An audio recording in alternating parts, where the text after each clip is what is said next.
Police, ये शब्द सुनते ही दिमाग में एक तस्वीर बनती है। एक खाकी वर्दी वाला आदमी, सर पर टोपी, कमर पर बेल्ट, साथ लगी एक पिस्तौल और कभी कभी हाथ में डंडा, जिस पर हमारी सुरक्षा और समाज में शांति बनाए रखने की जिम्मेदारी है।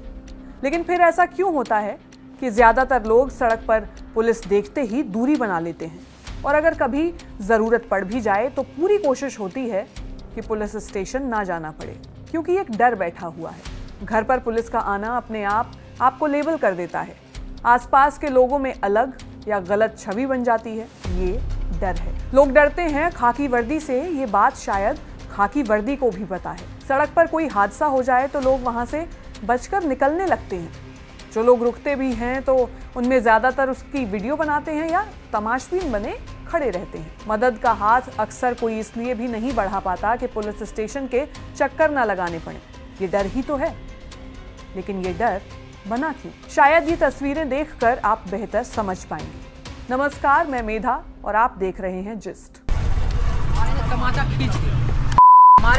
खींच के, हेलमेट खोलो, हेलमेट खोलो, भाग नहीं रहा था। हेलमेट खोलो। ये वीडियो बिहार की राजधानी पटना का है। आपकी फीड में भी आया होगा। हुआ ये कि एक बाइकर व्लॉग करते हुए सड़क से गुजर रहा था। सर पर हेलमेट था, स्पीड भी ज्यादा नहीं थी। उसने बताया कि वो कोई स्टंट भी नहीं कर रहा था, लेकिन पुलिस ने रोका और पहले गालियों से शुरुआत की। मारेंगे तमाचा खींच के, हेलमेट खोलो। इसके बाद भी जब मन नहीं भरा तो बकायदा हेलमेट उतरवाकर थप्पड़ जड़ दिए। क्यों ऐसा किया रे? हालांकि यहाँ इस बात को भी नकारा नहीं जा सकता कि इस तरह से व्लॉग करना गैर कानूनी है और ये बाइकर के लिए भी खतरनाक साबित हो सकता था, क्योंकि तस्वीरों में आप देखेंगे कि वो एक हाथ से बाइक कंट्रोल कर रहा है और दूसरे हाथ से कैमरा कंट्रोल कर रहा है। जब पुलिस ने रोका तब भी कैमरा ऑन ही था, इसलिए जो वीडियो आप देख रहे हैं वो रिकॉर्ड भी हो पाया। जब वीडियो रिकॉर्ड हो गया तो वो इंटरनेट पर सरफेस हुआ और घूमकर इन पुलिस वालों तक भी पहुंचा। उसके बाद क्या हुआ वो आपको और भी हैरान कर देगा। हेलो, ईशु बोल रहा है? हाँ ईशु बोल रहा है। अरे तो कहाँ ने वीडियो वायरल किया बाबू? मेरे साथ मारपीट किया, उतना गाली गलौज किया, तो हम क्या करते उस चीज पे? इसको जल्दी डिलीट करो ना तो तुमको अरेस्ट कर लेंगे। वारे अच्छा ठीक है, लेकिन वीडियो तो डिलीट नहीं होगा। ठीक है, अरेस्ट कर लेंगे, कोई बात नहीं। इसमें जबरदस्ती ना हाँ? हम लोग इज्जत नहीं रखेगा। इज्जत रखने का ठीक है बात। वो उतना गलत किए हैं, इतना गंदा गंदा गाली दिए हैं, वो हमको पता है ना। वो अभी कुछ नहीं हुआ। अगर जेल चल जाता तो क्या होता? वो ठीक है, जेल चल जाते तो ऐसे ही थोड़े ही ना छोड़ दिए हैं वो। अरे ठीक है, तो इसको डिलीट कर दो। डिलीट करने में तुमको क्या है? नहीं सर, डिलीट तो नहीं हो पाएगा ना भैया, आप तो जानते ही हैं। तो मेरे साथ बहुत गलत हुआ है ना, वीडियो तो डिलीट नहीं हो पाएगा। वैसे भी ट्विटर पे ट्वीट मिल गया हम लोग को बिहार पुलिस से। मेरा जितना कम्युनिटी है वो हम लोग को सपोर्ट कर रहा है और वीडियो तो डिलीट नहीं कर पाएंगे, क्योंकि मेरे से पोस्ट नहीं हुआ है, वीडियो किसी और से पोस्ट हुआ है। तो उसको बोलो डिलीट करने के लिए। वो करेगा ही नहीं डिलीट। मीडिया उडिया सब पोस्ट किया, सब कांटेक्ट में है जिन लोग, वो बोल रहे हैं कि गलत हुआ तुम्हारे साथ, वीडियो डिलीट मत करना जो भी हो। ये गलत बात है तो ठीक है, हमारा जाओ जेल जाओ, कहाँ बोलते हैं। ठीक है, ठीक है, हम बोलते हैं तेरे पापा के। ठीक। पुलिस वाले बाइकर को धमकी देते हैं कि वो ये वीडियो डिलीट कर दे, वरना उसे गिरफ्तार कर लिया जाएगा। उसके लिए सही साबित नहीं होगा। अब जब सही गलत की बात आ ही गई है तो ये भी जान लेते हैं कि इसमें गलत क्या है। ये सही है कि पूरे देश में व्लॉगिंग करते हुए गाड़ी चलाने पर कोई नेशन वाइड बैन नहीं है, लेकिन कुछ राज्यों, खासकर केरल में इस पर नियम काफी सख्ती से लागू किए जाते हैं। दूसरे राज्यों में आमतौर पर व्लॉगिंग को तभी दंडनीय माना जाता है, पनिशेबल माना जाता है, जब वो खतरनाक ड्राइविंग या राइडिंग की वजह बनती है। यानी राइड करते वक्त व्लॉगिंग गैर कानूनी नहीं है जब तक कि आप ट्रैफिक रूल्स को फॉलो कर रहे हैं या सुरक्षित ढंग से बाइक चला रहे हैं, जिसमें ना आपको कोई खतरा है ना ही आपसे किसी और को। अब एक और क्लिप देखिए।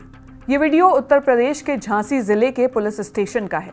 इसमें इंस्पेक्टर सुधाकर शिकायत दर्ज कराने आए सत्येंद्र को 41 सेकंड में 31 थप्पड़ मारते हैं। आप हमें नहीं तो आप हमें मार रहे, आप हमें मार रहे।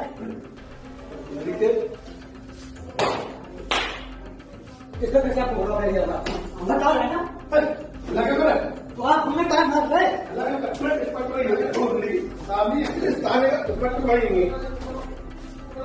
सर हमने आपसे कोई भी बात पे क्योंकि ठीक है आपने नाम बताया हमें लिखवा है नहीं हम तो इंस्पेक्टर बुलाएगा ना क्यों? क्योंकि सत्येंद्र ने इंस्पेक्टर साहब के पूछने पर अपने दादा का नाम नहीं बताया। सत्येंद्र पुलिस स्टेशन अपने दोस्त के साथ कुछ कंप्लेन लिखवाने गए थे। अक्सर हम ऐसी वीडियो देखते रहते हैं जहां पुलिस वाले लॉ एंड ऑर्डर मेंटेन करने से ज्यादा दबंगई करते दिखाई देते हैं। ऐसे वीडियोस, न्यूज आर्टिकल्स इंटरनेट पर भरे पड़े हैं। लेकिन इस पूरे वाकये में जो सबसे बड़ा गलत है वो क्या है? वो है पुलिस की बर्बरता।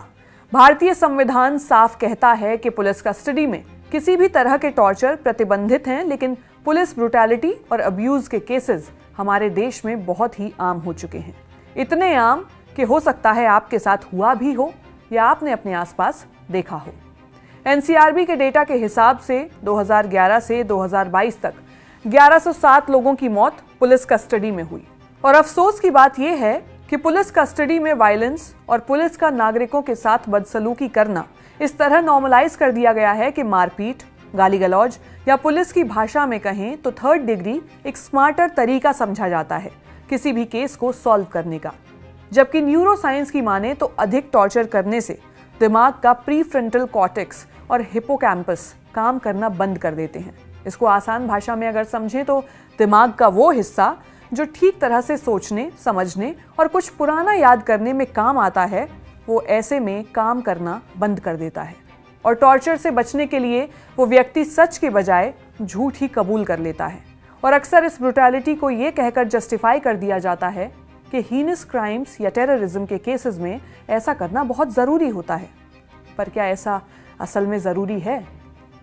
कुछ केसेस देखते हैं। तमिलनाडु के थुट्टुकुडी के रहने वाले पी जयराज और उनके बेटे को कोविड कर्फ्यू के वायलेशन करने के जुर्म में पुलिस ने हिरासत में लिया और इतना मारा कि मुंह से खून निकल आया। फिर उन लोगों के कपड़े उतरवा के खून के धब्बे साफ करवाए और धब्बे साफ करते करते उन्होंने पुलिस स्टेशन में ही दम तोड़ दिया। कोविड के ही समय की एक और घटना सुनिए। उत्तर प्रदेश के उन्नाव डिस्ट्रिक्ट में सब्जी का ठेला लगाने वाले फैजल, जिसकी उम्र रही होगी यही कुछ 18 से 19 साल, पुलिस ने इसलिए उसको पीट पीट कर मार दिया क्योंकि फैजल ने कर्फ्यू के बाद भी ठेला लगाया था। एक और मामला आगरा के मोहित पांडे का, जो कि एक व्यापारी थे। पुलिस लॉकअप में उनको इतना मारा पीटा गया कि हालत बहुत खराब हो गई और जब खून से लथपथ मोहित को हॉस्पिटल लेके पहुंचे तो पता चला कि उनकी मौत तो काफी देर पहले ही हो चुकी है। ऐसी ही कुछ कहानी लखनऊ के अमन गौतम की भी है, जिनकी मौत भी पुलिस हिरासत में ही हो गई। क्या मुकदमा, क्या न्याय और कैसी कोर्ट? क्या ये वो अपराधी थे जिनके लिए पुलिस को थर्ड डिग्री जरूरी लगा? और ऐसी घटनाएं अकेली नहीं हैं, इनकी बहुत लंबी फहरिस्त है। आंध्र प्रदेश, गुजरात, असम, तेलंगाना और बिहार, लगभग हर राज्य में ऐसी घटनाएं मिल जाएंगी। इन सारी घटनाओं में इंसाफ का क्या होता है? अक्सर तो मिलता ही नहीं और बहुत हंगामा करने पर, हाईवे जाम करने पर एक्शन ले भी लिया जाए तो एक दो अफसरों का तबादला या एक दो को सस्पेंड करके बात आई गई कर दी जाती है। लेकिन ऐसे रवैये को शह कैसे मिलती है? इसकी शुरुआत कहाँ से होती है और उन्हें ऐसा करने से डर क्यों नहीं लगता? तो इसकी एक वजह वो कानून हो सकता है जिसकी वजह से सरकारी कर्मचारियों के खिलाफ कार्रवाई करना बेहद मुश्किल हो जाता है। भारतीय न्याय संहिता और भारतीय नागरिक सुरक्षा संहिता में कुछ ऐसे प्रावधान हैं जो पुलिस को सीधे कानूनी जवाबदेही से बचाते हैं। सबसे अहम है भारतीय नागरिक सुरक्षा संहिता की धारा 218। इस कानून के मुताबिक अगर किसी पुलिस अधिकारी पर उसके ड्यूटी के दौरान किए गए काम के लिए केस दर्ज करना हो तो पहले सरकार की अनुमति लेना जरूरी है, यानी बिना मंजूरी न गिरफ्तारी न मुकदमा। इसके अलावा बीएनएसएस की ही धारा 132 भी पुलिस को सुरक्षा देती है। अगर कोई अधिकारी जनता को काबू करने, भीड़ को तितर बितर करने या अनलॉफुल असेंबली रोकने के दौरान कार्रवाई करता है तो उसके खिलाफ कोई भी केस तभी चलेगा जब सरकार अनुमति दे। और ये सब आज की चीजें नहीं हैं। 1861 के पुलिस एक्ट में भी पुलिस को खास अधिकार दिए गए हैं जिनमें उन कार्यों पर सुरक्षा मिलती है जो वे अपनी ड्यूटी के दौरान करते हैं। इन नियमों और धाराओं का मकसद था पुलिस को फिजूल और बदले की नीयत से किए जाने वाले केसेस से बचाना, लेकिन कई बार ये उनकी ढाल बन जाती है जवाबदेही से बचने की। और कई केसेस में सुप्रीम कोर्ट भी ये बात मान चुका है कि पुलिस ब्रुटैलिटी कोई छोटी या कभी कभार होने वाली घटना नहीं है, ये एक गहरी और लगातार चलने वाली समस्या है। मसलन 1997 में आए एक फैसले DK बसु बनाम स्टेट ऑफ वेस्ट बंगाल में अदालत ने साफ कहा कि पुलिस कस्टडी में टॉर्चर और मौत के मामले बढ़ रहे हैं। कोर्ट ने यह भी माना कि सबसे ज्यादा ह्यूमन राइट्स का वायलेशन पुलिस इन्वेस्टिगेशन के दौरान ही होता है, क्योंकि पुलिस सबूत या कबूलनामा लेने के लिए अक्सर थर्ड डिग्री का इस्तेमाल करती है। स्थिति इतनी खतरनाक हो चुकी है कि रूल ऑफ लॉ यानी कानून के राज पर लोगों का भरोसा टूट रहा है। जिन लोगों पे हमारी सुरक्षा की जिम्मेदारी है, हमें उनसे ही सबसे ज्यादा डर होता है। और सिर्फ अदालत ही नहीं, NHRC यानी नेशनल ह्यूमन राइट्स कमीशन ने भी अपनी 2017 और 18 की रिपोर्ट में लिखा है कि भारत में पुलिस कस्टडी में हिंसा इतनी आम हो चुकी है कि ये लगभग रूटीन जैसा हो गया है। वकौल पूर्व chief justice NV Ramana, Bharat में लोगों के हक और शरीर को सबसे ज्यादा खतरा पुलिस थानों में होता है। दिल्ली में पुलिस कस्टडी में हुई मौतों पर जब PUDR यानी people's union for democratic rights नाम की एक संस्था ने कई सालों तक रिसर्च की तो एक पैटर्न सामने आया कि मरने वाले ज्यादातर लोग कोई नेता, मंत्री, अमीर आदमी या यूं कहें कि अपर क्लास से आने वाले लोग नहीं थे, बल्कि डेली वेज वर्कर्स हैं, यानी जो रोज मेहनत करके कमाते हैं, जैसे रिक्शा चलाने वाले, ऑटो ड्राइवर्स, ठेले वाले, छोटे दुकानदार, या वो लोग जो झुग्गियों और रीसेटलमेंट कॉलोनीज में रहते हैं, जिनके पास ना पैसे की ताकत है, ना पहुंच और ना ही कोई नेता मंत्री से पहचान जो उन्हें बचा सके। फिर 2019 में NCAT यानी नेशनल कैंपेन अगेंस्ट टॉर्चर की रिपोर्ट आई, जिसमें बताया गया कि जो 124 मौतें पुलिस हिरासत में हुई, उनमें से 60% लोग दलित, आदिवासी या मुस्लिम समुदाय से थे और उनका काम मजदूरी, सिक्योरिटी गार्ड, कूड़ा बीनने वाले, ड्राइवर, यानी ऐसे तबके के लोग जिन्हें समाज ने पहले ही हाशिए पर रखा है। और इन सारी रिपोर्ट से ये भी साफ हो जाता है कि पुलिसिया हिंसा सबको बराबर नहीं झेलनी पड़ती। जो कमजोर हैं, जिनके पास आवाज नहीं है, कभी कभी तो कोई पहचान तक नहीं है, ये उनके हिस्से ही ज्यादा आती है। और ऐसा भी नहीं है कि पुलिस बर्बरता को रोकने के लिए देश में कोई भी नियम या कानून नहीं है। संविधान के आर्टिकल 22 के दूसरे सब क्लॉज के हिसाब से किसी भी अरेस्टेड व्यक्ति को 24 घंटे के अंदर मजिस्ट्रेट के सामने पेश करना होता है। पर क्या ऐसा होता है? कई सारी रिपोर्ट्स ये दावा करती हैं कि लगभग छोटे मामलों में पुलिस ऐसा नहीं करती और कई बार डिटेन हुआ आदमी अपने घर परिवार को इन्फॉर्म तक नहीं कर पाता, जो कि उसका अधिकार है। ऐसे ही 2010 में लोकसभा में प्रिवेंशन ऑफ टॉर्चर बिल लाया गया ताकि इस बर्बरता को रोका जा सके, पर वो बिल राज्यसभा से आज तक पास ही नहीं हो पाया। ऐसे ही कई मामलों में सुप्रीम कोर्ट के आदेश भी मिल जाएंगे, पर यह तस्वीर और बद से बदतर ही हुई, ठीक कुछ नहीं हुआ। तो सवाल आता है कि फिर इस बर्बरता और इसके लाइलाज हो जाने की वजह क्या है? अमूमन टॉर्चर की ये शिकायतें कोर्ट तक पहुंच ही नहीं पाती, क्योंकि व्यक्ति इतना डर और सहम जाता है कि वो इस बर्बरता की शिकायत कोर्ट में नहीं करता, जो कि एक बड़ा कारण बन जाता है ऐसे मामलों में कार्रवाई ना होने का। फिर पुलिस सिस्टम के ऊपर कोई ऐसी कमेटी या संस्था का कोई कंट्रोल नहीं है जो ऐसे मामलों का कोई रिकॉर्ड रखे। कई सारे निर्देशों के बाद भी इंटेरोगेशन के टाइम प्रॉपर ऑडियो या वीडियो रिकॉर्डिंग का ना होना, इसके अलावा साइकोलॉजिकल सपोर्ट का ना होना, जिसकी शायद ही कोई बात भी करता हो। एक और सच्चाई है जिसको नकारा नहीं जा सकता, वो है भारतीय पुलिस सिस्टम की हालत। इंडिया जस्टिस रिपोर्ट 2025 एक बेहद साफ और चिंताजनक तस्वीर दिखाती है। जिस पुलिस सिस्टम पर देश की कानून व्यवस्था और लोगों का भरोसा टिका है, वही सिस्टम आज कमजोरी, संसाधनों की कमी, खराब ट्रेनिंग और बढ़ते अविश्वास के चक्र में फंसा हुआ है। और ये कोई कथा, कहानी, किस्सा नहीं है, ये सब आंकड़े बोलते हैं।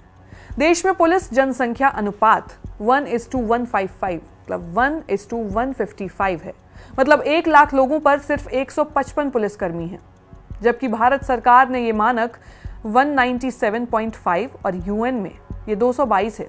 कुछ राज्यों में ये स्थिति और भी खराब है, जैसे बिहार। बिहार में सिर्फ 41 पुलिसकर्मी प्रति लाख आबादी पर तैनात हैं। सोचिए, इतने कम लोगों के साथ कानून व्यवस्था कैसे संभलेगी? और ये कमी सिर्फ तैनाती की नहीं है, 2023 तक देश भर में कुल पुलिस पदों में से 22% खाली पड़े थे। अब आते हैं ट्रेनिंग पर, जो किसी भी पुलिस सिस्टम की रीढ़ होती है। राज्य औसतन अपने पूरे पुलिस बजट का सिर्फ 1.25% ट्रेनिंग पर खर्च करते हैं और सिर्फ 4 राज्य ही 2% से ज्यादा खर्च करते हैं। देश के ज्यादातर पुलिसकर्मियों को आज भी cyber crime, forensic handling, gender sensitisation, trauma inform training, human rights education, juvenile justice या डिजिटल इन्वेस्टिगेशन का कोई विशेष प्रशिक्षण नहीं मिलता। ये सारी ट्रेनिंग और सॉफ्ट स्किल्स एक बेहतर और मानवीय इन्वेस्टिगेशन या इंटेरोगेशन के लिए बेहद बेसिक हैं। लेकिन भारत में इस तरह ट्रेनिंग को कभी गंभीरता से लिया ही नहीं गया है। अगर बात इंफ्रास्ट्रक्चर यानी बुनियादी ढांचे की करें तो 83% पुलिस स्टेशनों में सीसीटीवी तो लगे हैं, लेकिन सुप्रीम कोर्ट के परमवीर सिंह सैनी वाले दिशा निर्देशों के हिसाब से इनका इस्तेमाल और स्टोरेज अभी भी अधूरा है। 78% थानों में महिलाओं की मदद के लिए डेस्क बनी हुई है, लेकिन देश में महिला पुलिस की हिस्सेदारी आज भी सिर्फ 12% है। सिर्फ आंध्र प्रदेश, बिहार, तमिलनाडु, लद्दाख और चंडीगढ़ कुछ हद तक 33% लक्ष्य की ओर बढ़ रहे हैं।